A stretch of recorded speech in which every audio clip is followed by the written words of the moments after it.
I think that when we look at hospitality, we're fucking hard workers. We work really, really hard. We graft our asses off.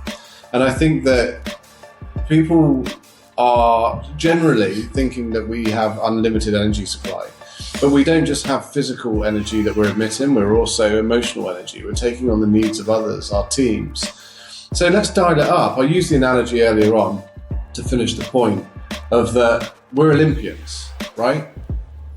You wouldn't expect an Olympian to run a 1,000-meter race, stop, have an espresso, cigarette, handful of chips from the past or a kebab on the way home, and then run again, and then run again, and run again. Why not? Because they'll get injured, they fatigue, their performance drops. So why should we be any different? Hello and welcome to this week's episode of the Burnt Chef Journal, a hospitality-specific podcast dedicated to challenging mental health stigma and conversations designed to inspire a new, healthier, happier, and more sustainable hospitality profession. The Burnt Chef Journal is proudly sponsored by Planday, the workforce management system that helps your business give a shift. From scheduling rotas ahead to tracking time and attendance, managing your team's careers to managing your budgets, Planday has everything you need to make your day work in one easy-to-use platform. Try it yourself with a 30-day free trial only at planday.com. Get your shift together with Planday. And we don't, and we just start like this. But feel free to shout out. Erich, I was wondering, like, substances that are used at work, and also we heard it from all of you, irregular sleeping times are like the major challenges for club workers. So can you tell us some hands-on practical steps that you can address to these issues while also staying unique to the club culture identity? Thank you. Well, regarding to substance use at work, from the research found out it's mainly alcohol, weed, and amphetamines. Like practical approaches that can have venues is one of all enabling food that nourishes during the work, enabling other kind of drinks, enabling a space for rest, to truly rest and have a break, because most, like 70% of people working in nightlife do not make breaks due of the nature of the job or lack of a space for it. And yeah, that on the one hand, and the planning of the shifts, it's a debated topic because people do like to have double shifts to not have to go twice to the club or thrice to get your money that you need for the week. But yeah, when you have a double shift of 12 hours, then that's one direct correlation to the consumption of amphetamines at work. Well, so yeah, that would be my take on it. Yes. I see a lot of agreeing. Yeah, please feel free. Yeah, I think kind of on the topic of sleep, right? In cities, there's lots of times at which businesses can make noise about that outside noise. And there seems to be this sacred space between like 11 p.m. and, I don't know, 6 o'clock in the morning or what have you, where residents can complain about things and councils listen to that. But if you're a night worker, there is no sacred space to outside noise for you to be looked after. You know, the doorbell goes, the Amazon deliveries might turn up, you know, like despite the fact in Bristol, 41% of our jobs are from 6 p.m. to 6 a.m. You know, if you're supposed to get sleep at a different time of day, where is that protected space for you? And I think when we're living in buildings that are often can be quite porous to noise outside, and we're in a situation where we have the climate crisis, you know, it's here, it's doing what it's doing. And badly insulated buildings are not just badly insulated for sound and heat and things like that, but it would be better for night workers. I think when we plan for the night, we don't just need to plan for the nighttime activity. We also need to plan for night workers to be able to have that kind of sacred space to rest. Now, if you're a night worker that has children, you know, you have to take them to school. There's that time frame at which you have to do that activity. If you have caring responsibilities, if you have, you know, you have to get to the supermarket, there's like that time for rest, the pressures of the normal kind of 9 to 5 experience clashes against that night worker lived reality. So yeah, I think it's just like the concept of just being able to get more sleep is easy to say, but in reality can be really challenging to do because the world carries on around you, right? Can I just add something to that? Sorry, I've just had something out of brain fart that I want to share with all of you. So imagine this, right? You've had a really busy shift, but you're still in shift. You're breathing shallow, okay? Your nervous system is on fire. You know that if you go home, you're just going to be sat doom scrolling, watching pianos. Cats play pianos, okay? Is that what you do? Dopamine hits. You look for dopamine, whether that's sex, drugs, alcohol, sugar, whatever it might be, scrolling through TikTok. Imagine having, you mentioned porous walls, right? Imagine having a small little sensory room with a pair of silent disco headphones and a beanbag and some really calming lights in each venue. What's the outlay of that? You know, dark venue, maybe a little glowing light, pair of headphones and a beanbag. €50? €60? Stick that in one of your venues, and during shift, maybe after shift, go in there and use it. Mm-hmm. What an investment in order to be able to proactively... Such a great idea. Besides, for people who are not neurodivergent, there would be a great way of making accessible the night work, right? And make it easier to stay healthy and, as you say, like stay resilient, have this recovery at work and not needing to consume to go into then, so they call like maladaptive coping mechanisms to consume after work to be able to sleep, you know, tackle that from the workplace itself. Let's get it done, Berlin. Yeah, I imagine that a lot of venues don't even have the room for it. Like very small subculture venues I can think of in Vienna have one toilet for all of us and a big party room and maybe like a storage or something. That's true. So you see it quite a lot at festivals in the UK now, actually, because, you know, their festivals are really busy environments, lots of people, you're on site for many days. And like at Glastonbury, all over the site at Glastonbury Festival, they have these sensory spaces where you can try and just calm down. And it's not like as a welfare space. It's just as like a, you know, Glastonbury's a little magical bubble that doesn't really exist elsewhere in the world. But like to be able to kind of, you know, come back into your own senses. There's a really good, I thought you might show it, but there's a really good grounding technique, which is the 5, 4, 3, 2, 1, and you go through your senses. Does anybody know what that is? I've seen a couple of nods and a few hands, right? So I don't know whether I've got this quite right, but it's like name 5 things you can see. Then think about 4 things that you can hear, 3 things you can feel. Touch, yeah. 2 things you can smell. And 1 thing you can taste. And by going through those, by coming back into your senses, it can be a really effective technique. And, you know, it's not a breathing technique. It's not like in for 4, out for 8, or whatever that is. Like, I don't have the mental patience to do that kind of thing. It's active mindfulness and it's really, really super helpful. Can you repeat the technique name? Yeah. So it's, you go through your senses. It's 5, 4, 3, 2, 1. So 5 things you can see, 4 things you can hear, 3 things you can... Chris probably. I mean, you can do 5 things you can eat, but by the time you finish, I mean, it'd be great for your mental health, but not great for your physical health. The other one is a quick question for you all now. When was the last time any of you guys remember taking a deep breath? Now. Just now, okay? You know, that for a brief moment today, you snapped your focus onto the here, the present, and the now. Just ask yourself, set a little reminder on your phone. When was the last time you took a deep breath? Or a glass of water. Or a glass of water. Oh my God, we are so dehydrated. Do you know? You're going to take this off me. Do you know that when your lips go dry when you're dehydrated, right? And you know you're physically dehydrated because your lips feel dry and you're like, I should probably drink water. It's funny how that happens when we talk about this. Before that point, your cognitive decline has already kicked in. Your brain is working at 30% less effectiveness because of dehydration before physical signs show. Especially if you're in hot, busy environments, okay, they say it's 2 gallons. We looked at a report on a kitchen. They had to drink 4 gallons of water a day in order to be able to keep rehydrated. Well done. Good work. Okay.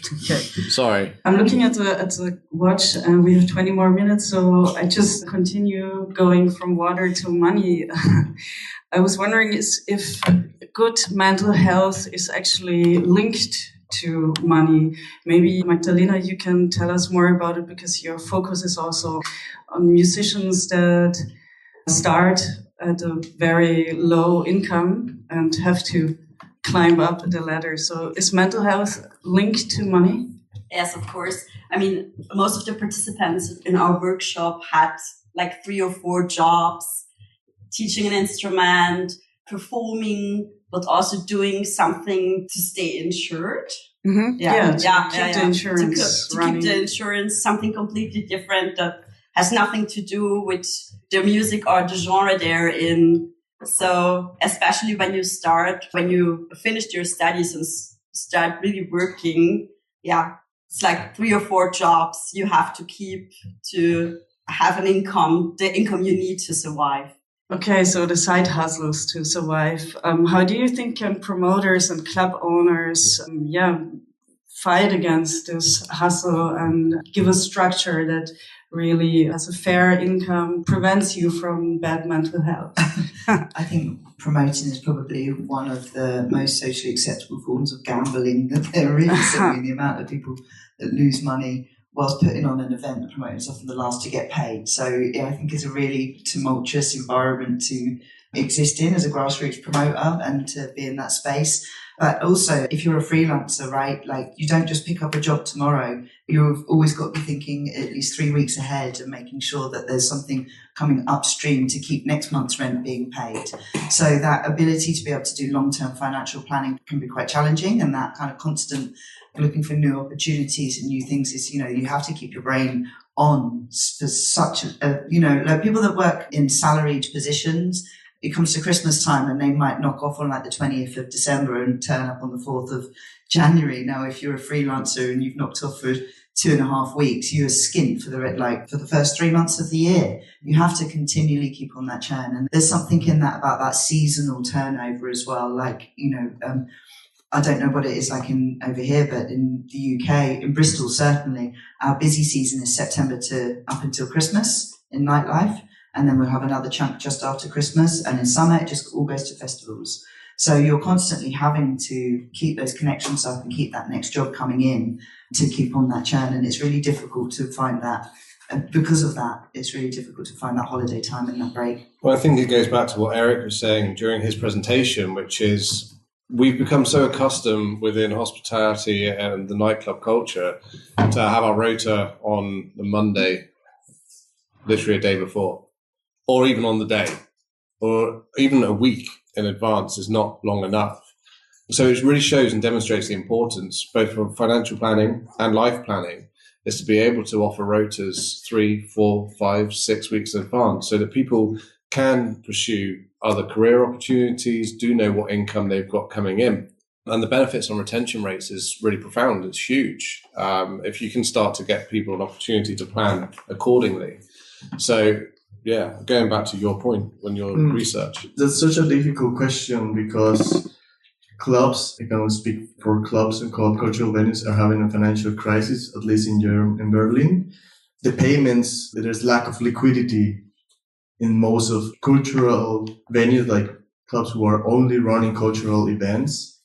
So it would come into a more structural solution, like if we need funding for cultural venues to be able to have a secure payment of their staff, and or just have other business models for hospitality and cultural venues to have other income streams to be able to pay their staff.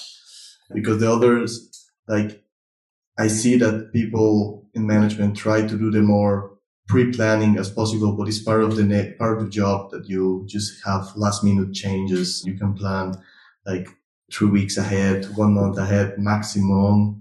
But when it comes to the financial instability of the venue itself, then all goes into the staff as well. So back to the digital tools you mentioned in your keynote. that, you need some apps or something, good communication to have a structure for the shifting times, right? That's key, probably. Many clubs most are using them already. And in terms of shift planning, there's diverse opinions on which one is the most effective, which one works best. But from what I've learned is that one thing is the shift planning, and the other thing is the communication, the transparency. There's yet not like a proper communication tool that suits for the needs of hospitality and event and club venues, because there is so much information that gets lost in terms of transparency in the team besides the payment, more like what's happening inside of us, of the organization, like what does the top management want to tell to the staff, or what does the staff want to tell to the management.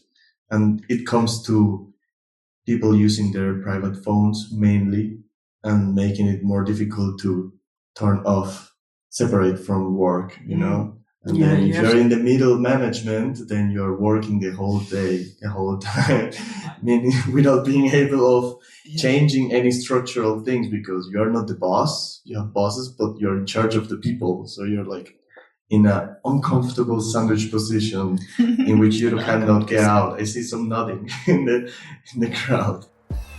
If you're enjoying this week's episode, consider heading over to our website and supporting our ongoing work in destigmatizing mental illness and creating a healthier, happier, and more sustainable industry by purchasing some of our branded merchandise. We have a whole range of t-shirts, hoodies, chef's jackets, well-being journals, plus a whole host more available on worldwide dispatch.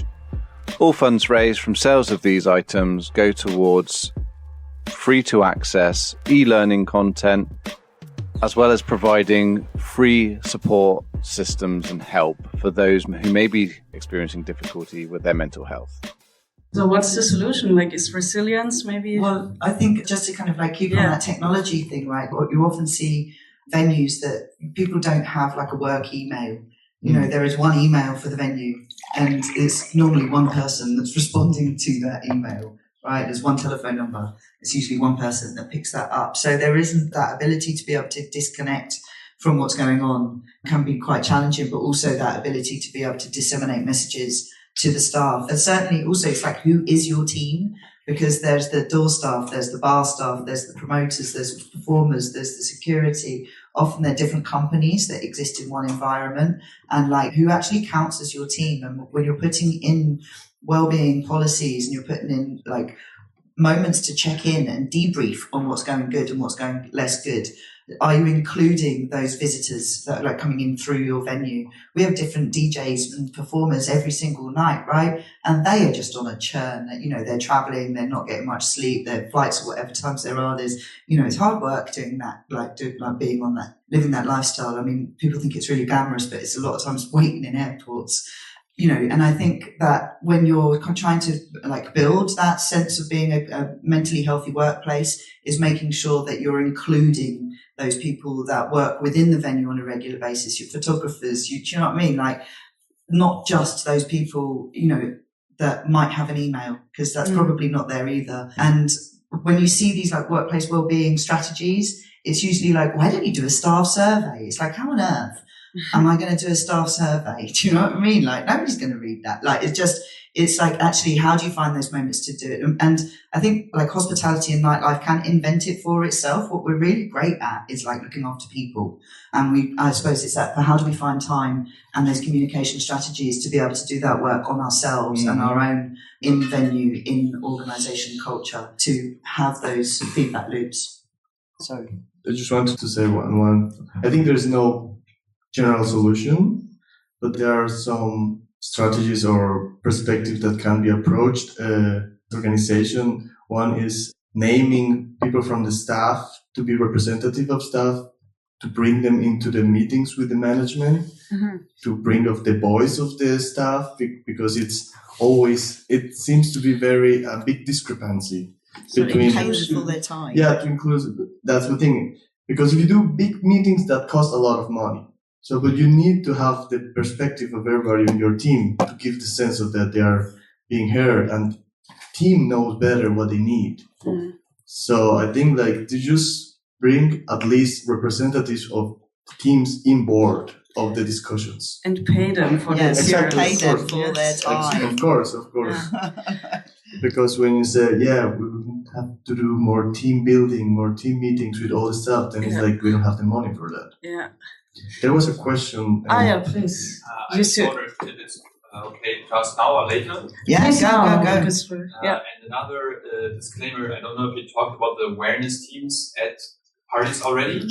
Yes. Okay. No, we didn't. We did not.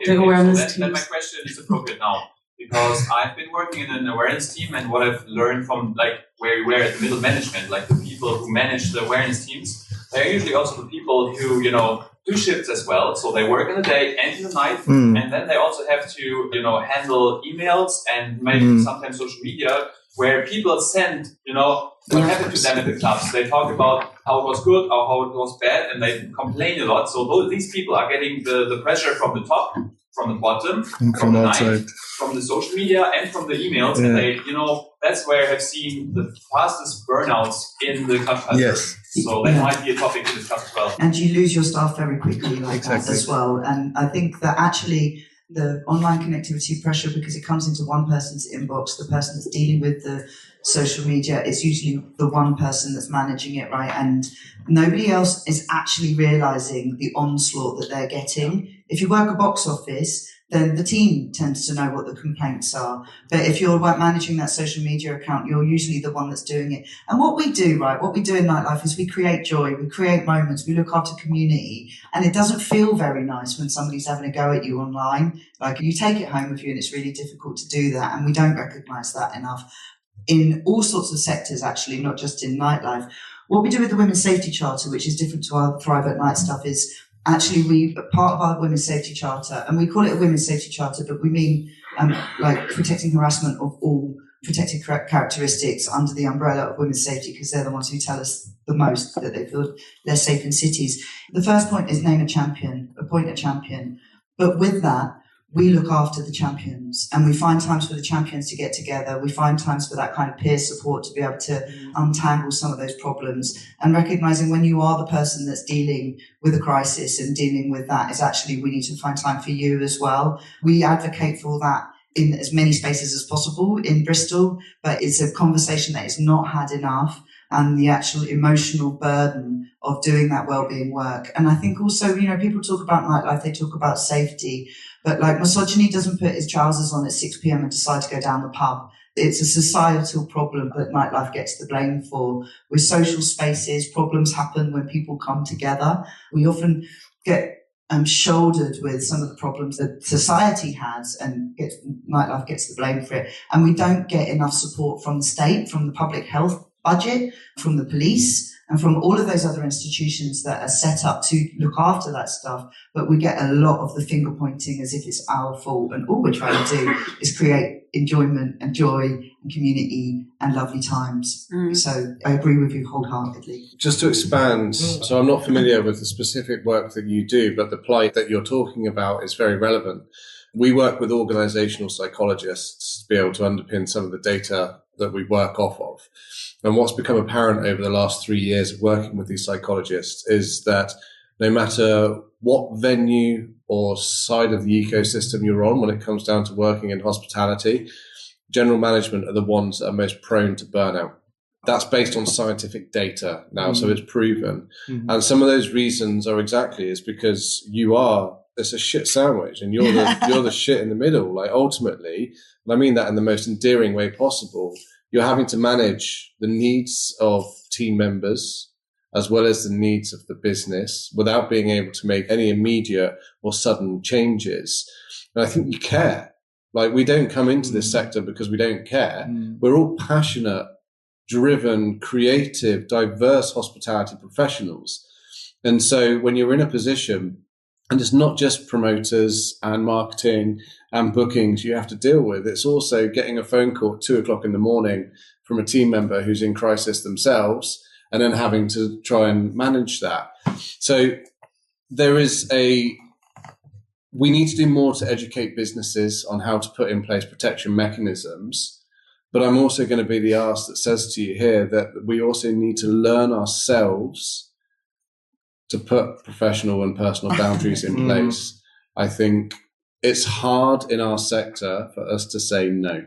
It's not in our vocabulary. But if you are finding that you're working all hours around the clock, that you're taking phone calls at some obscure time on your day off, or you're responding to messages, personal boundaries need to be put in place. And that's deeply uncomfortable and very challenging. But once you get used to it, it sets a precedent that can't be undone. And if management do that, then everybody else follows, right? If you put that in place as a cultural thing for your organization, you're setting an expectation for everybody else to be able to follow from. So it's not just put personal boundaries for you. You create a mentally healthy workplaces that everybody gets to benefit from. You improve your retention. You improve your just general vibe amongst your staff, because your team are the people that like provide the vibe for everybody else that comes through the business. It makes good business.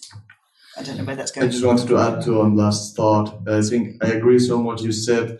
That's one of the main topics of our program is boundaries in working in a club. And fascinatingly enough, most of the people who come are middle management staff from different, like leading different teams.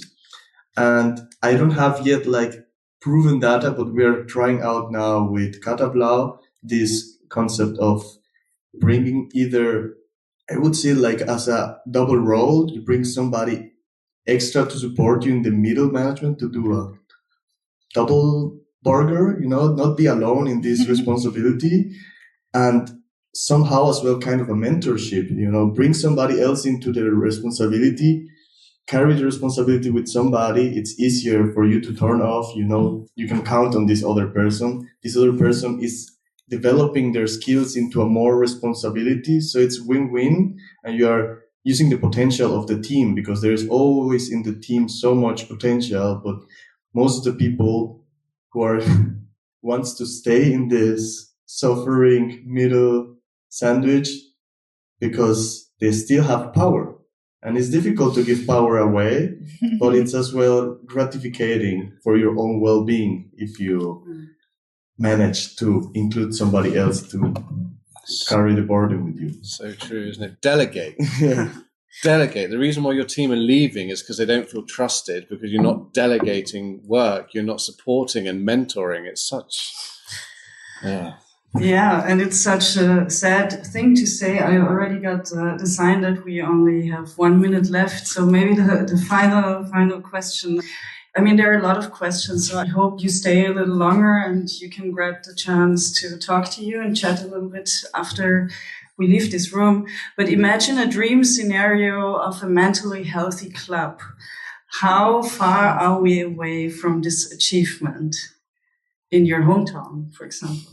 I mean, I think that's a really difficult question to answer, because actually what happened, like clubs are also about well-being, right? When we dance together, when we stand on dance floors together, there's something very fundamentally human about it. Our heart rates get in rhythm with the other people we're dancing with, strangers on the dance floor. Our brain waves get into sync with other people that are in that space. Dancing to repetitive beats is good for you, and it's something that is really fundamental to us being human. So the conversation that nightlife is always going to be make you mentally unwell is also a bit of a misnomer, because it's something that is actually really fundamental to what we need. But I think just normalizing the conversation about what our needs are, what are our needs right now? Are they physical? Are they emotional? And, really trying to... If we, how do you feel today out of 10? And actually just having a conversation every single day. Because if you have a normalized conversation, then you can spot when that crisis moment is hitting, and you can measure that amongst your team and be much more resilient. So, yeah. I mean, in the case of Vienna, we have a few great initiatives such as dishes or unsafe and sounds or hyperreality that try to provide safer spaces. So I think in these terms, we might be not that far away in some bubbles, but not in the commercial sector, of course. Good examples to take on. Do you want to add something? Erich? Well, in an utopian world where we have funded cultural venues and people have long-term contracts and all management is sensitivitized about the topic, and as somebody from Tresor told me, one of the head managements, like now we have the topic of mental health is one of the factors we take in account as well as finances. So I think if this comes into the consciousness of the management, and then you have resources, financial resources to have, let's say in a city, 24/7 psychological support for people working in nightlife and enable psychological safety, participation, inclusion in the team. I mean, the solutions will be found there. People will definitely be ready to stay longer working in this place because the community is already there. Mm-hmm. You agree? Do you want to add something? I'll give you first. Yeah, I mean, it's been a while since I worked in nightclubs myself, but I think I agree with all of the points mentioned. And also, I was having a conversation earlier, and I think it's applicable to all sectors and all industries, but I think that when we look at hospitality, we're fucking hard workers. We work really, really hard. We graft our asses off. And I think that people are generally thinking that we have unlimited energy supply, but we don't just have physical energy that we're emitting, we're also emotional energy. We're taking on the needs of others, our teams. So let's dial it up. I used the analogy earlier on to finish the point of that we're Olympians, right? You wouldn't expect an Olympian to run a 1,000-meter race, stop, have an espresso, cigarette, handful of chips from the past or a kebab on the way home, and then run again, and then run again, and run again. Why not? Because they'll get injured. They fatigue. Their performance drops. So why should we be any different? We have limited energy reserves. We're performing at high levels. We're jumping out of bloody planes every night, for crying out loud. So let's dial everything up. Let's not do the bare minimum. Let's do more. Let's give our teams an opportunity to have an hour's break during a busy shift to go and enjoy the music, go and dance with people and get in sync with them, come back a little bit sweaty and have that vibe and that glow. Let's think outside the box. Let's be different. I take that as a final statement. Thank you, all of you, for joining, for giving so good keynotes. And thank you for joining us, and enjoy the rest of the After Dark conference.